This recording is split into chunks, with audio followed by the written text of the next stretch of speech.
Welcome to another episode of Consumer Engagement in an Omnichannel World. Our co-hosts, Shri Rajagopalan and Peter V.S. Bond, explore how brands and retailers engage with consumers in store, online, and everywhere in between.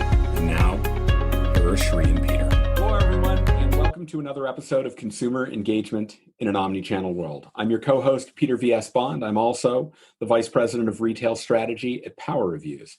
Normally, I would introduce my co-host, the man by one name, Shri, but he is on vacation today. So in his place, we have coerced a quite able-bodied person to join me as my co-host. He is a e-commerce visionary with great experience, having worked at companies like Reckitt Benckiser and Kellogg. He is currently the founder of a new enterprise called First Mover. I'll let him talk about that. And he's got a great article and a thought leadership report in partnership with OneSpace out right now called Shelf Confidence, where he talks about, the value of ratings and reviews and how you can amplify that across many different media channels. Wow, doesn't that sound interesting to me? Anyhow, please join me in welcoming Chris Perry. Chris, how you doing? I'm doing great and honored to even try to fill the shoes of Shri for one episode. But yes, I'm a CPG practitioner from the trenches for the last 10 years, have led every aspect of e-commerce across this space. But you're never an expert. You're always trying to learn and earn your right to be considered one each day. Oscar Koshubsky and I, former colleagues at Kellogg's, launched First Mover as an effort, in addition to the consulting we do for brands, individually and together, an independent community platform for education. We're starting with some of the U.S. retailers and strategies, but this will become more of a global effort in 2021. But it's a platform really helping people focus on how you win with Instacart and Amazon and Walmart, but really focusing in on those specific retail platforms, as well as strategies like D2C, brand protection, digital shelf mastery and other things. So, trying to get away from the too broad, even though that's important from an inspiration standpoint, but getting to the individual strategies. So would love to have anyone in the future join us. It's intended to be a community and a movement together, but thank you for having me today. And really, we should get to our true guest expert that we want to prop up today. Yeah, Chris, thank you very much. And we'll direct our audience more at the end of the podcast on where they can learn about what you're doing. So our guest today, I'm very excited to have him on board. I met him about 5 years ago. It was during my time at CVS. At the time, he was running North America for a company called EMEA, and he has since returned back to the UK, where he lives now, to be the CEO of a wonderful company called Ecrebo. He's a great guy. I want you to join me in welcoming David Buckingham. Buck, how you doing today? I'm doing good, Pete, and thanks for that amazing introduction. That's very kind of you. And I was just trying to think back before the podcast started as to when it was we first met. I think it was probably 5-6 years back. So thanks for having me on. Looking forward and feel honored to be a guest on your illustrious podcast. Yeah, Buck, before we get into the questions, can you give us just a brief overview of what your company does? Sure. So as Pete said, I'm CEO of Ecrebo. It's a retail technology company. Essentially, we are a point-of-sale marketing specialist. So what does that really mean? We like to think of ourselves as providing retailers around the world with the ability to, unlock the value that's inherent in their stores through the interactions with their customers. So the software that we deliver allows retailers to, in real time, identify and communicate with customers in meaningful ways at the point of sale. So effectively, where the rubber hits the road, we think that's where all the action is. So we've developed some smart technology that allows retailers to really unlock the value there. And just to give you a sense of who we are, our scale. So yeah, we're a UK-based company. We've been around for about 10 years. I've had the pleasure of having the role here for about 3 years. And we work with some big companies around the world. So in the UK, we work with Marks & Spencer's and with Waitrose. In the US, two of our largest clients are Albertsons and Southeastern Grocers, to give you a flavour of the kind of businesses that we work with. great. And that's going to be very helpful because we're going to dig in some questions and learn a little bit more in detail about what you're doing. So I'm going to start off. My first question to you is really honed in on this, Buck. What are some of the consumer touch points that you all identified as being relatively overlooked in this fast-paced world of everybody focusing on digital and e-commerce as being the way to communicate with shoppers? What were some areas that were overlooked and could prove to be very meaningful in terms of engaging consumers? Yeah, so there's a few, and you mentioned this kind of world of digital adoption, and clearly that has been the case for some years now. But clearly things are changing as a result of the pandemic we're experiencing at the moment. But just go back to earlier this year, so pre-COVID, we were seeing that even in this digital world, in retail, as a general statement, it's still true to say that over 80% of transactions occur in a physical brick and mortar store. Obviously, that has changed a bit since COVID, but nonetheless, the vast majority of transactions are in a store. So for us, that made us think, well, there's lots of opportunities there that perhaps are getting lost in the strive to get digital. So if you think about it, what is the one thing that anybody who buys a product from a retailer, what is the one thing that they do? And the answer is they go through the checkout, right? So we think that is an opportunity to communicate in meaningful terms with customers, because to us, a customer tells you a lot about themselves by what they buy. So as they go through the checkout, we think there's lots of opportunities. So the most obvious one is by using the regular printer receipt. So the regular receipt that comes out of the existing printer, we think that is a really, really important marketing real estate.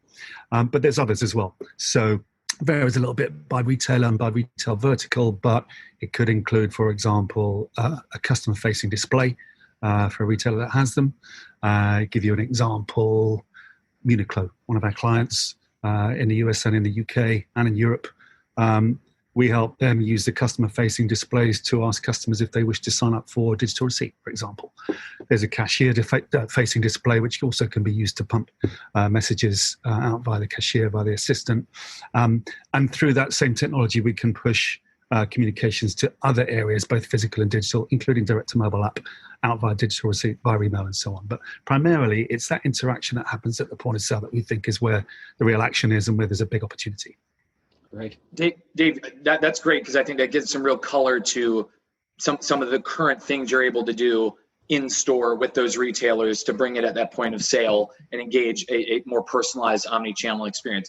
From maybe more from a retailer side, what are the core components of that capability, right? Because obviously, a solution provider can come in and bring that value to them, but what do they need to do to ultimately bring that to life?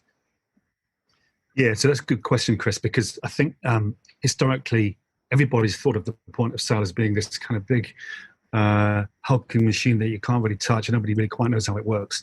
And everyone's scared of it because if you upset it, of course, that can be an absolute disaster for a retailer. You can't stop, slow down, or disrupt the transaction in any way, shape, or form.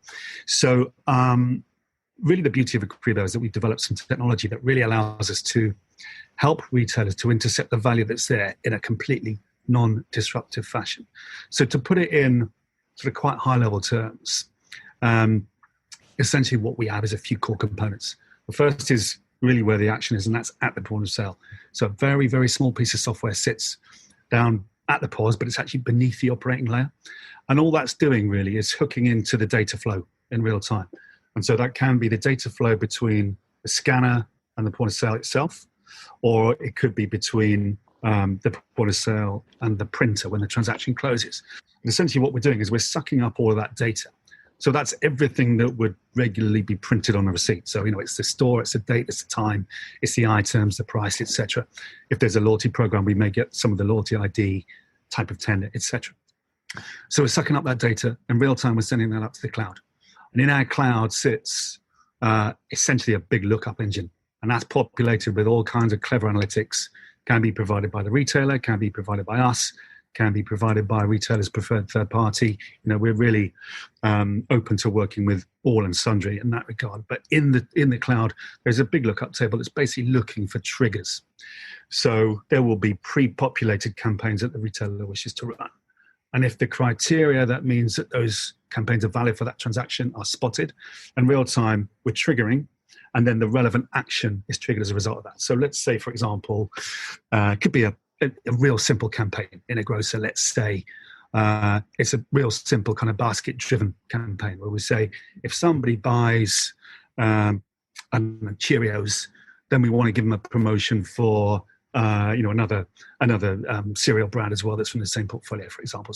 So in real time, we're seeing that Cheerios is in the basket.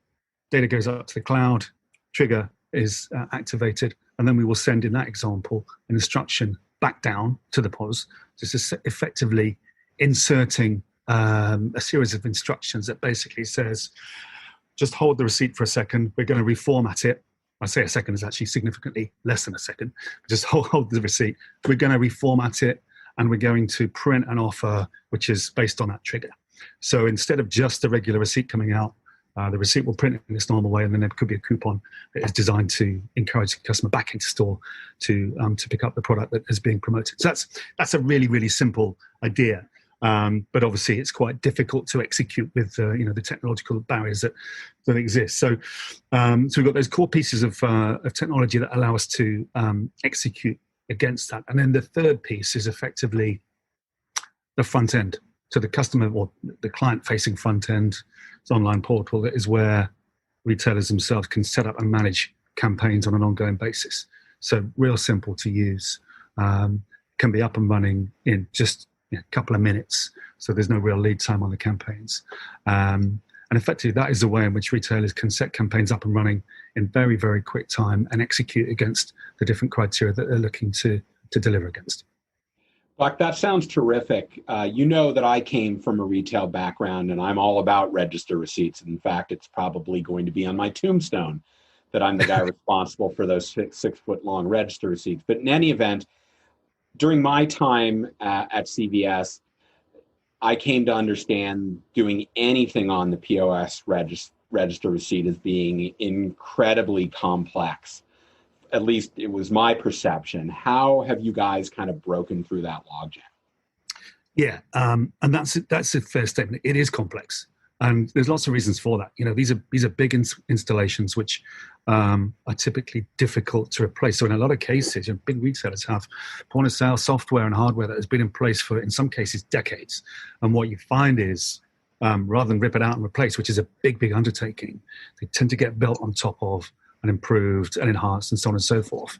And before you know it, you've got a behemoth system that everybody's scared to touch in case it falls over, because of course, the POS goes down. That's a disaster for everybody. So historically, it has been difficult to do the kind of things that we talk about. But really, I guess the beauty of Ecrebo, and I should point out that clearly, I'm the CEO of the organization. I can't take the credit for this. This has been in existence way before I joined the company. Mm-hmm. But the guys developed some absolute genius technology, which I think it's important to say does benefit from a US patent. And that's all about the way in which we do what I described earlier on. So this extremely light touch, non-disruptive way of hooking into the data flow that exists is unique to Ecrebo. And there's a few other things that are unique to us. So obviously, I've told you that we send the data up to the cloud. But if we're going to execute a printed campaign, one of the other real advantages that we have is that we developed our own drivers. That mean we can talk to any printer that exists in its own native language, and that's super important because it means we can deliver really, really cool graphics, really compelling imagery that makes the things that we deliver stand out from just a regular receipt. Because as everybody who ever shops in a store knows, typically receipts are pretty boring. They all look the same. And so what we've done is develop some technology that allows us to really stand out from the crowd. So, there's a lot in that, but the idea is very, very simple. And it's essentially how we've come up with a way to, in a non-disruptive fashion, really circumvent the point of sale operating system itself. So in other words, just to finish off on that, the POS software technically doesn't even know we're there. It's that light touch. So it's super non-disruptive. So Dave, in terms of, so when we just think of like physical and digital receipts, obviously as a point of engagement, what kind of improved engagement have you guys seen? What can a retailer expect who's looking to work with you? Because obviously there's investment, resources and investment to implement this. So what maybe there's case studies or ranges of improved engagement you've seen in the market. Yeah, sure. And there's a few ways to answer that, Chris. And obviously it does vary on a few things. So, the kind of technology that we have has different applications in different types of retailer verticals. So in grocery and drug, it is still predominantly, and this is, I guess, it's still true actually in COVID, but it's predominantly still on physical printed coupons. Whereas perhaps in apparel, it's more about digital receipt and embedding offers within digital communication. So, that will have a difference. But if we just stick with grocery, for example, again, this is stating the obvious, but the kind of improvement that retailers will see will depend on the quality of the offer. And the quality is based, as Pete and you, Chris, full well, is based on two things. It's the targeting. So how relevant is it for the customers? But also it's the strength of the offer, right? So clearly a big discount is going to probably drive a higher redemption rate. So, what we see is, this is I get a real kick out of this when we're engaging with a prospective retail customer for the first time, because there's a few things that we say that they don't believe. One is that we really are light touch and we can be up and running without disrupting your POS in just a few weeks. Nobody believes that, but it's true. And the other is we can drive a real uplift in your top line sales. And we have hundreds of case studies that prove it. So give you a sort of flavor, the redemption rates that we can drive are anywhere from 5 to 20%. That's 5 to 20%. And, if we're not really getting 5%, we're disappointed because it means something's gone wrong with either the offer or the targeting. So that's great. But of course, anyone can drive a high redemption rate on a one-off if you're just giving stuff away or, offering a super discount. So the real value is what you do on a strategic basis over time. And we do a combination typically of kind of strategic basket driving, frequency driving campaigns. And over time, I can't name names on this, but we've got a couple of grocers that are attributing themselves, this is not our analysis, it's their own analysis, between 1.2 and 1.5% of top line total sales uplift based on the campaigns that we run. So obviously in a big retailer, that's a big number, right? So that's the kind of thing that we are striving for, and we have plenty of case studies where we are actually delivering that and more. Buck, that's tremendous, and it's very clear that you've taken your experience in loyalty marketing and integrated it into this fabulous technological capability. Where I came from, I talked about it before. Sounds like, and I've seen some of what the output of the register receipts are, and I'll say you've done some pretty tremendous work with what is a monochromatic, in many cases, thermal output. How do you ensure that the content is meaningful and engaging to consumers without falling into what I'll lovingly refer to as the CVS effect of a very long, very arduous receipt that diminishes in terms of its conversion capabilities? Yeah, it's a great question, and everyone knows the CVS effect, as you put it. These great long pieces of paper that come out of the printer. However, they've been doing that for a long time. They're continuing to do it, and there's a reason for that, right? Yep. It's because it works. It drives a return. So you can't knock that. So how can we improve against that kind of thing? And there's a few things, right? Touched on some of these already, but we can make it relevant. So the targeting, and we can do dynamic targeting based on either what's in the basket or what we know about the customer from either loyalty program or possibly some other identification methodologies that exist. So make it relevant, make it sharp, really call graphical content, so proper branding, proper product images, which stand out from the crowd, if you like. But more than that, and this is why we have friends in marketing, but we also have friends in IT in the retail space. Once we get in there, is because we have one of the adaptations of our technology is what we call clean receipt, and it does a few things. It compresses all the white space that is in a receipt. So it really tidies it up and shortens the length if you want to do that. We can use true type fonts, so it actually looks smart. And we can group the products by category or by, it could be any number of criteria that you wish to judge that upon if that's in the control of the retailer. But essentially, it takes that same idea and we think supercharges it several times over because of the way in which we're able to, as I say, deliver better targeting, but also once we've got the targeting nailed down, deliver content that a customer actually can see and will typically act upon. So Dave, one question that comes to mind for me, and you kind of said this, arguably the automation of this, the cloud, the machine learning that enables kind of real-time decisions based on, like you said, what is in their basket, what has been scanned, obviously could change their message. How much of that is predefined by the retailer, and how much of that is technology kind of adapting in real time, right? Because arguably the retailer could say, I have these 300 different messages I think I want said, but it may obviously in real time, you might learn that the conversion is higher on 3 of them.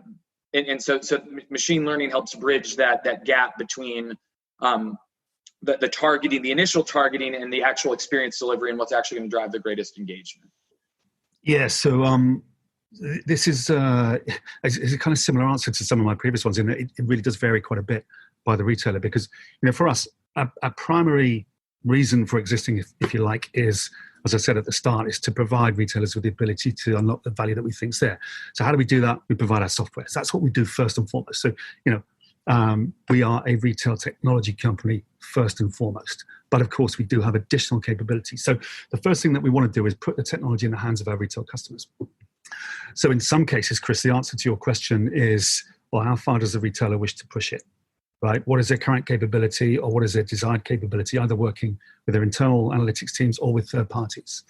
And probably the best way, there's probably a 2-part answer to this, really. For me, I would say one of the other things about our company that I think is, I would say this, but our customers tend to think is pretty cool as well, is that we're pretty much third-party agnostic. So we haven't yet found a third party we can't or won't work with. So if the retailer either has an existing company that, as you say, could be machine learning or AI-based intelligence that they wish to apply to what actually gets delivered to customers, we're totally cool with that. And I think really, so that'd be the first part of that. And then I guess the second part is in terms of what is the impact on what then gets delivered. Well, there's a couple of things on that. Firstly, there is no delay whatsoever. So the customer doesn't see any pause, any slowing down. Because again, I keep saying this, and it's obvious, but any delay at the of the transaction at the point of sale, at the checkout, is a nightmare. And if we were to do that, then clearly we wouldn't have a business. So there's no delay. So what's happening in the background is in real time. If the retailer has populated the cloud with either their own or third-party input that is using AI or machine learning, then effectively we're doing that lookup like that in real time, saying, right, what's the next best action based on what we've just seen? So one of the points that you raised in the question, it could be that the priority order changes based on what we've just seen. So typically what will happen is it could be any number of campaigns, could be 2,000 concurrent live campaigns. And I, as a customer, I might fit the criteria for 10 of them. And a retailer may very reasonably not want me to get 10 different coupons in one transaction, right? Because that's probably a little bit of overkill.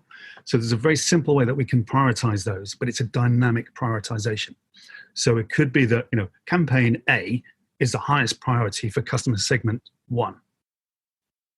That's really straightforward. However, you can then add additional rules that says, but if we see, product X in the basket, it becomes priority 2. And this other campaign becomes priority 1, and so on and so forth. So in real time, we're looking at what's happened based on the input from the analytics, be that from the retailer themselves or third party. And then we're adjusting that based on what's in the basket in real time and making sure that then the campaign that is issued is the right one relative to the information that's provided. That's great, Dave. So my next question is around the results. What type of performance measurement do you provide to your clients, retail clients, if you're selling offers to brands as well, to help them measure ROI, and how do they access this? Yeah, so there's a few things. As a sort of matter of standard, we have live reporting dashboards that are showing both issuance and redemption of any campaign. So all of our retail customers they'll have access to our portal where we're holding that data, and it's pretty much in real time. We're monitoring issuance, and that's important for a number of reasons. Obviously, retailers want to see how well campaigns are running, and is issuance happening as they would expect it to do. But it's also important for, I guess, housekeeping, if you like, because we will work with our retail customers to make sure they set up campaigns in such a way as they're not going to exceed budgets, they're not going to issue too many coupons for a particular brand or whatever it may be. But occasionally you might see that due to conditions, could be outside of the retailer's control, could be seasonal, could be local conditions, whatever it may be, a campaign may just take off and start going gangbusters. So the fact that we're able to report real time in both the issuance and the redemptions gives the retailer the ability to put a pause on a campaign if they wish to do so. So that's the first thing that we're doing. We're just saying, here's what's happening, here's your issuance, here's your redemption, it's all good or it's not, whatever the case may be. And that's pretty basic. Beyond that, we also have a series of automated post-campaign analytics, which I guess, to be candid, they're reasonably basic. It's not the most advanced analytics you've ever seen, but it doesn't need to be. Because essentially what we're doing is we're driving issuance of a particular campaign. We will always hold back a control group, so you've got a compare and contrast capability, and we will be able to construct automatically, when a campaign is finished, a simple PCA that shows, right, here's what happened, here was the issuance, here was the redemption, here's the effect on the basket, here's the effect on the brand, on the category, et cetera, et cetera. So you're getting some pretty high-level but important metrics almost as soon as a campaign is finished, allowing for the redemption window that, again, our retail customers are able to access directly via the portal that they have access to. So Dave, we talk about, and as you said, I'm sure for a lot of retailers, they probably do have upwards of thousands of different campaigns that could go live with different levels of priority. How have you helped retailers change I know there's been a maturity process for targeting, right? It theoretically should be well beyond demographics alone, but how far different has it come with the kind of data that you can bring to the table in real time of their actions before they purchased and then their actions after they're purchased, and how has that changed segmentation with some of your retailers? Obviously, you can keep the names anonymous to protect the innocent, but how far have you been able to bring them? Yeah, so again, it's a real mixed bag, because some of our retail customers. And you're right, I won't name names to protect the innocent, but some of them are more advanced than others, right? Goes without saying. And so for those who are perhaps more further along the curve of adopting machine learning capabilities to really determine what they want to issue to customers, for those customers, we act more as a triggering engine rather than the analytics behind it. And like I said earlier on, we're third-party agnostic, so we're very, very comfortable doing that. And we'll typically take an API feed in from whatever system the retailer is using, and just use that to identify the triggers that mean then there's a campaign that has just met the criteria, and we're going to execute against that.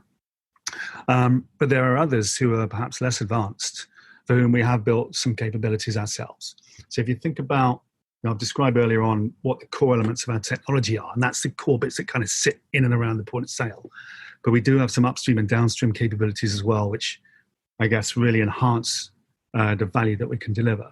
And one of the upstream capabilities is our own insight-based audience builder.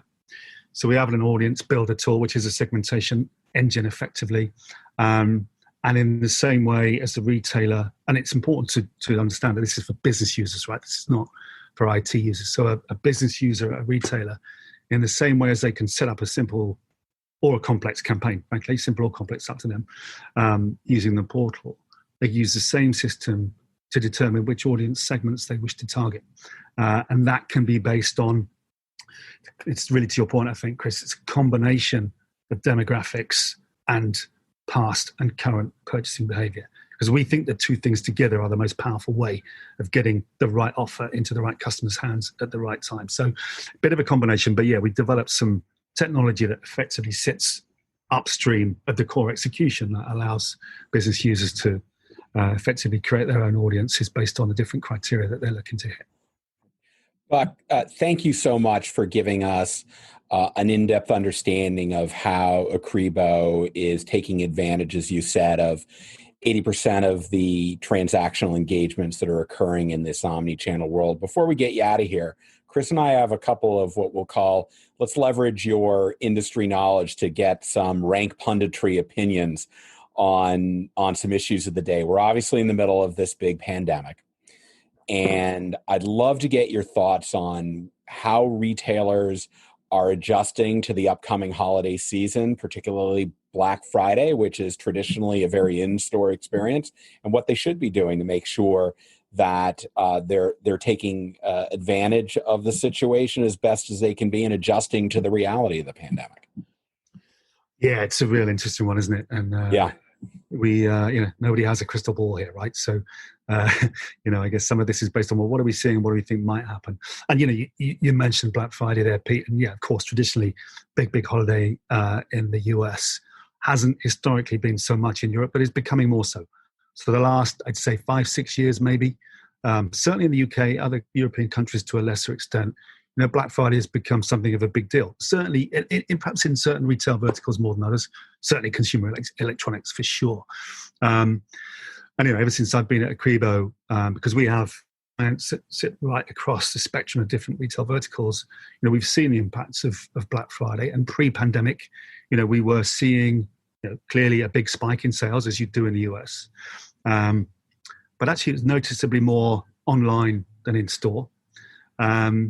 So I think even with the pandemic now, in whatever it is, 5-6 months in, it's probably reasonable to expect that trend to continue. And we are seeing more of a shift online. But of course, we have to recognize and remember that many of these retailers still have extensive store estates, brick and mortar, which is a heavy cost that they need to try and leverage and make some return from. And it's possible to do it. There are some retailers who are making a big success of this. Typically, we're finding it's those who are adept at joining the online and the offline worlds. So, click and collect or buy online, pick up in store kind of capability. We're finding and seeing in our own customer base, those that are able to really capitalize on that capability, where you're able to drive, online to in-store and in-store to online, is those who are really, certainly in terms of the numbers we're seeing, they're the ones who are really setting themselves apart from the competition. Because, we're seeing it around the world, certainly in the UK, certainly in the US, retail is hemorrhaging, things look pretty bleak, but there are bright spots for sure. And we feel confident that actually those retailers who really get it, who have a proper understanding of who their customers are, and then double down on the ability to communicate meaningfully with those customers, they're the ones who are going to prevail. So, it's a simple thing to say. It's difficult to do, but the technology's there, and those who are really adopting that, we think, are going to be the winners. Now, Dave, one other area that Peter and I really wanted to get your take on, because I've been reading all about this, and while I'm not an expert on the technology or the implementation, I just find this fascinating as part of like frictionless commerce. But this idea of cashierless stores obviously isn't really new. It's actually, it was already trending and now is now accelerated because of more of the safety and health aspect. But, Amazon Go stores are already in place and they're white labeling that. Arguably that was a bad timing, but then it wasn't a bad timing. 7-Eleven is testing it, Ahold is testing it, Sainsbury is testing it.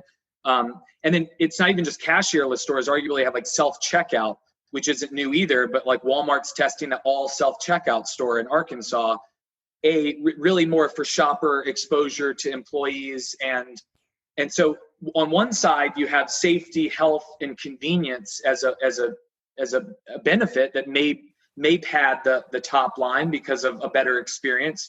But then the retailer technically loses the ability to personalize the experience, the way they typically did and interact with the consumer. So how should they compensate? And obviously, how do you see that, since obviously you have a solution that could help? Yeah, it's a real interesting one, and you won't be surprised to learn we put a great deal of thought into this. As you say, the idea of cashierless stores is not completely new. It's been around for a while. Interestingly, again, this is pre-COVID, but There are a couple of the big grocers here in the UK that trialed some completely cashierless stores in London and actually rode back from that position because it wasn't quite working for the customer. But nonetheless, COVID clearly changes things. For us, it's an interesting one because obviously we've spent a lot of time in this conversation talking about like physical couponing and that being one of the core things that we do. But to put it bluntly, that the actual output is almost irrelevant for us. Where the magic happens is at the transaction. So, we believe, and we have to believe, that customers will always want some kind of record of purchase. And actually the retailer will want that too, even if it's just a proof of purchase chip, be that physical or digital. So, and clearly, there's advantages of both, but I've hinted at this already. We think that, or we know that a customer tells you a hell of a lot about themselves when they buy products in your store. And it doesn't matter if that's a cashierless store, if they get a receipt or not, they tell you a lot about themselves. So we think that regardless of channel, the magic still happens at that point of interaction. Customers either online or in your store telling you lots about themselves by the products they are purchasing. And as long as there's going to be some way in which they want to have a record of those products having been purchased, that provides the opportunity to communicate meaningfully with that customer. And we've always believed that, some of the retailers that we've seen around the world, in my time pre and during my time at Ecrebo, they commit a bit of a sin actually in terms of ignoring what a customer just told you, because the customer just told you a lot by going through the checkout. So we believe that regardless of the medium, be it cashierless, be it digital, be it physical, email, direct to mobile app, doesn't really matter, because as long as people are buying products from you as a retailer, they're telling you something that gives you the opportunity to tell them something back that is going to be relevant. And so as technology changes and ways in which people shop changes, we think that we're well positioned to help retailers really capitalize on that opportunity regardless of the channel. Well, I want to remind all our listeners, if you want to see the multitude of content that Sri and I are producing, be it on podcast, LinkedIn, YouTube, Instagram, Twitter, and anything else we can think of, your single source to find that is linktree/CPGGuys. That's linktr.ee/CPGGuys. And if you would, we'd really appreciate it if you would go to Apple Podcasts, give us a rating and subscribe to the podcast there. You can reach that by going to tinyurl.com/AppleCPG podcast. I want to really thank you, David Buckingham, for joining us today. You gave us a tremendous insight into not overlooking all of the consumer touch points that are happening in retail and how retailers can leverage what they're already doing in a very easy fashion to personalize and engage with their consumers. Please tell our audience how they can learn more about you and your company. Yeah, probably the easiest way, our website is ecrebo.com. That's ECREBO.com. You'll find all the information on there and all the contact details. I'm personally on LinkedIn, David Buckingham on LinkedIn. And if you want to get in touch, I'd love to hear from you. So thank you so much, Dave. We really appreciate you joining us. I also want to turn to my able stand-in co-host. I think Sri, when he listens to this, is going to be a little nervous because, he's going to have to up his game because you really brought it today, Chris. I greatly appreciate it. Chris, if people want to find you, some of your thought leadership, like the shelf confidence report you did for One Space, or to learn more about First Mover and your great new educational resource, how can they find all of this? That's a great question. Very easily can find everything on LinkedIn. I put everything there. Firstmover.com. There's no E in First Mover because the E is silent in e-commerce. We're just talking about commerce, really. But feel free to join our community, join our events. But honestly, Dave, I'm really honored to be a co-host, to get to interview you. I learned a ton, and this is why I enjoy being a part of this. I'm always learning every day. So thank you for being our guest expert today. All right. With that, I'll thank our audience, and we'll look forward to connecting with you on the next episode of Consumer Engagement in an Omnichannel World. Thanks, everyone. Goodbye. Thank you.